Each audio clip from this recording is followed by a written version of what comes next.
काय झालं रुसूबाई? हो, काय केलं तिने?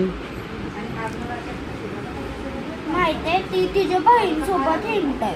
मग मी तिला बोलवते तरी माझ्यासोबत नाही, आणि मला तिथं बोलते खेळते, आणि ते पण बोलतय. आणि ते पण माझ्यासोबत नाही, तिच्या बहिणीसोबत बोलवते. मला कशाला तिने तिथं बोलवलंय? मग असं नाही करायचं ना, तुम्ही मैत्री आहे ना तुमची, मिळून खेळायचा. पण ती तिच्या बहिणीसोबतच बोलतय. मग तुझ्याशी नाही बोलत? बोलते पण ते नाही का असं बोलतात ते काय असंच टाइमपास बोलायचं नाही का असतंय ते बोलतोय मी. अच्छा. तर ते तिची बहीण सोबत बोलतय. मग मला कशाला तिथं साईडला बसून ठेवलंय मग? अच्छा, तेव्हा तू रागाने आलीस? नंतर परत तिला बोलवायला गेले तर माहितीये ती स्टेजवर बसली. तिची मम्मीने मला तर मी तिला सांगला तुझ्या मम्मीने बोलवलंय सर. मी तिला 2-3 वेळेला सांगितला तरी पण नाही.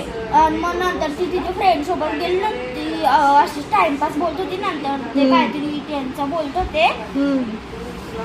तर मग मी तिला सांगितलं का चल मी तुझे मुलं मी रडली चल आता घरी. तर मला इग्नोर करते. परत सांगितलं तर बोलते अशी थांब करते. मग राहू दे, आता आपण जाऊ. राग आला मग मी आली अशीच.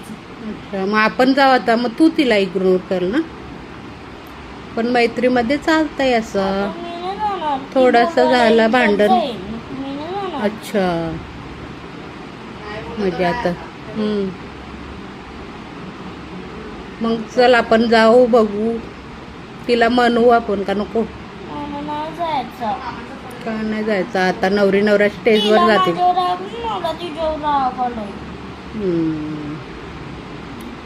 चालेल, मग दोघींचा राग बघू आपण कधी जाते.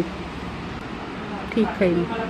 दोन्ही मैत्रिणींचा समझोता झालेला आहे आणि आता एकत्र जेवायला बसलेला आहे. मग कशी काय झाली तुमची मैत्री? बोला आता. मग मी सोचलेलं काही बोलवायला जाईल. मग ती आलेली ती झाली ना आता. ओके, तेव्हा मग ती नव्हती येणार. बघ किती तिचा प्रेम आहे तुझ्यावर. तू उगाच रुसून बसलेलीस. आली ना तुला बोलवायला.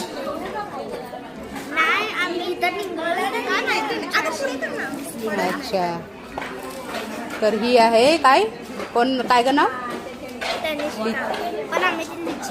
अच्छा, प्रेमात तिला लिच्ची बोलतात.